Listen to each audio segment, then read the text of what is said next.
Hello दोस्तों, मेरा नाम है स्नेहाशीष पाठी। आपको इस वीडियो लेक्चर में स्वागत करता हूं मिशन आइसलैंड विद इंटीग्रिटी की तरफ से।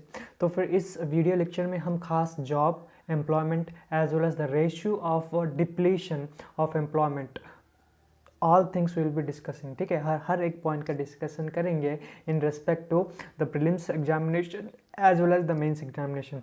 सो I heartfully give congratulation for all the selected candidates। ठीक है, हम जो भी सिलेक्टेड हुए हैं यूपीएससी सीएससी 2020 में, जैसे कि शुभम टॉप किए हैं। ठीक है, शुभम सर जो कि टॉप किए हैं उनको भी मेरा प्रणाम। या फिर आशा करता हूं कि उनका मोटिवेशन ज़रूर रहेगा आपके साथ, जो कि आईआईटी मुंबई से यूजुअली ग्रेजुएटेड हैं।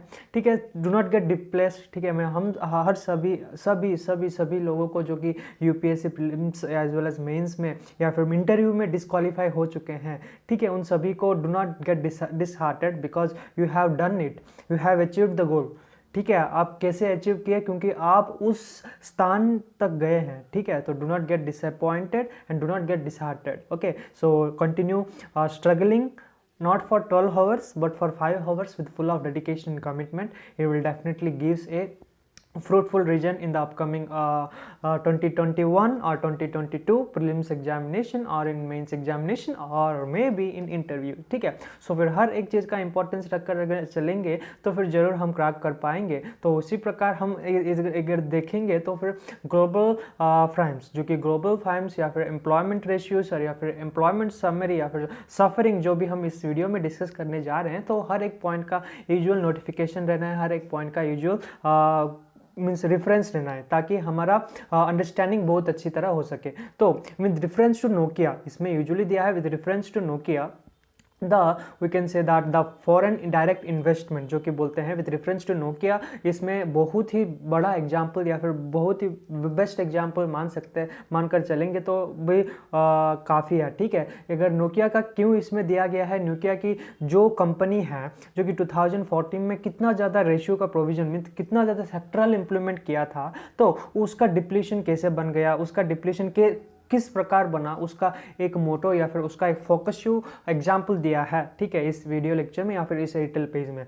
तो अगर देखेंगे तो हर एक चीज़ का अगर इंपॉर्टेंट रखकर चलेंगे तो increase from the around 7% in July to 8.3% from August 2021, जो कि एम्प्लॉयमेंट रेशियो अगर मानकर चलेंगे तो ये डिप्लीशन है, या फिर मानकर चलेंगे तो this is the ratio of decrease of August employment ratio stock, जो कि 399 बिलियन हो चुका है। ठीक है, जो कि था जुलाई में 397, 1 to 2 बिलियन का इंक्रीज, 1.9 बिलियन का इंक्रीज हुआ है जॉब लॉस में। ठीक है, तो मानकर चलेंगे तो विच सेक्टर हैज़ दैट। सो कौन सा सेक्टर में यूजुअली डिप्लीशन हुआ है, कौन सा सेक्टर में यूजुअली क्या हुआ है, सप्रेस हुआ है इकोनॉमी का या फिर जॉब लॉस का। अगर देखेंगे तो कौन सा सेक्टर में, वो है मैन्युफैक्चरिंग सेक्टर। क्योंकि मैन्युफैक्चरिंग सेक्टर में जो पेंडेमिक की वजह से सारा ट्रेडिंग, सारा वेलनेस, सारा वेलफेयरनेस सारा बंद हो चुका था, उससे उसका मैन्युफैक्चरिंग सेक्टर में जो जो वर्कर्स सीमित हुए थे उन सभी का क्या हो गया, जॉब लॉस हो गया। तो this is the best example of how the government is been speculatively analysing. ठीक है, कैसे वो एनालाइज करके एक रिपोर्ट निकालते हैं, वो एक मैटर करता है, it usually matters. So whenever we discuss about employment sustainability, so जब हम एम्प्लॉयमेंट सस्टेनेबिलिटी और फिर एनवायरमेंट सस्टेनेबिलिटी या फिर और going to say that how sustain we are in the environment, in the competitive environment, there are number of end producing elements. There are end producing elements from different colleges in the form of engineers, in the form of BSc graduates, in the form of diplomates, in the form of pharmacist. So अगर उन सभी का एक analysing करेंगे तो फिर उन सभी में कौन कौन सक्सेस हुए हैं, उन सभी के लोगों में या फिर उन सभी यंग माइंड्स में कौन कौन अचीव किए हैं उनका ड्रीम पाथ, तो वो एक मैटर करता है। दूसरा क्या मैटर करता है, जो भी बैक रह गए हैं, unless and until they have studied well, they have done a much more fruitful projects in their academy, so still then they are been lagging. What is the main reason behind that? It is all behind resources inavailability, I can say that. So resources inavailability के कारण भी हो सकता है employment sustainability।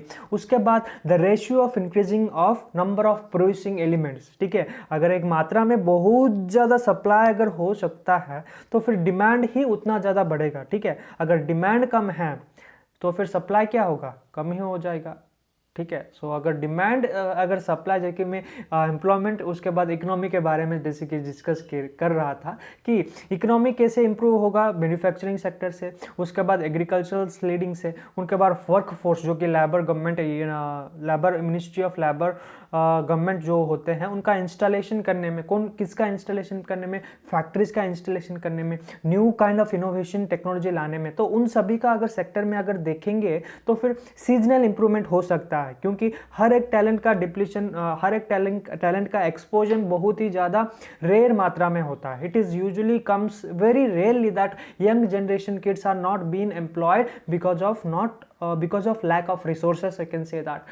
Or if the government supports them for setting their own criteria of involving themselves into a business, then definitely the employment sustainability or the leading global levels will definitely increase the capital investments. Okay, so it's matter. Okay, everything has been matters, everything has played its own role in the manufacturing, in the demands, in the supply curve, as well as in the ratio of increasing the employment. So it usually matters, it usually plays a very important role in this criteria. So then after, if I discuss about foreign investment, so how usually the foreign investment has affected, if I discuss about the global firms which are known as USA, उसके बाद China है, उसके बाद Japan है, उसके बाद north Korea है. So usually why I have said this, so maximum semiconductor producing elements, ठीक है, जैसे कि सेमीकंडक्टर से होते हैं जो कि semiconductor, why are semiconductors famous, they are usually famous for devising, for manipulating, implementing,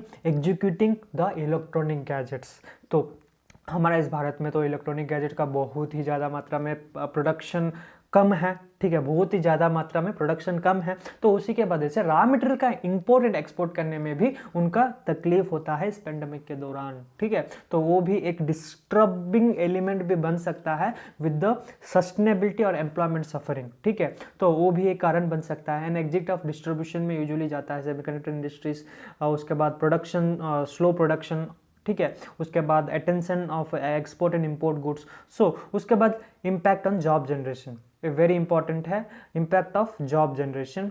and we can say that or we can also give an important that Nokia के बारे में जो मैं पहले बोला था, Nokia halted its production operation from the location disturbing the livelihood of thousands of workers, ठीक है, जो कि Nokia में एक एग्जांपल दिया था. क्यों वो इफेक्ट क्योंकि एक क्या बन सकता है, अगर आपके पास बहुत ही ज़्यादा पैसा हो गया तो फिर घमंड उतना ही ज़्यादा बढ़ेगा बोल के, मीन्स कुछ शायरी सुना था. तो वो भी सक्सेसफुल बन रहा है, जो कि उस समय ही सक्सेसफुल बन चुका है. क्योंकि अगर आपका प्रोडक्शन, अगर आपका डिमांड बहुत ही है, आपका सप्लाई भी बहुत ही है, अगर सप्लाई बहुत है लेकिन कुछ जगह में आपको करना वो जब पता नहीं है तो फिर कैसे होगा यार. So this matters. Okay, that's the reason why they have given example of Nokia, ठीक है. तो उसके बाद recent Citibank announced that it has retail bank of business apart from the global decision to exit 13 markets.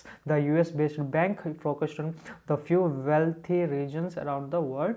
Cities bank exit from the trail segment and is after more than 3 decades. The bank has 35 branches employing approximately 4,000 people in the consumer banking business. Closely following this year, after 35 years of operation, it is automated manufacturing for deciding to exit India. It will be affecting more than 4,000 direct employees. So it is all about the AI, augmented reality and virtual reality, or you can say that the AI, ठीक है. AI usually means RPA भी बोल सकते, robotic process automation से usually banking का सब एक sector बन सकता है ह्यूमन रिसोर्स के अलावा, ठीक है. Those things which can be done by the machinery can be implemented that, sorry, yes, that's the main reason I can even say that. So I hope you have got the information regarding all the information regarding the employment suffering as well as the warning of pregnancies. And I hope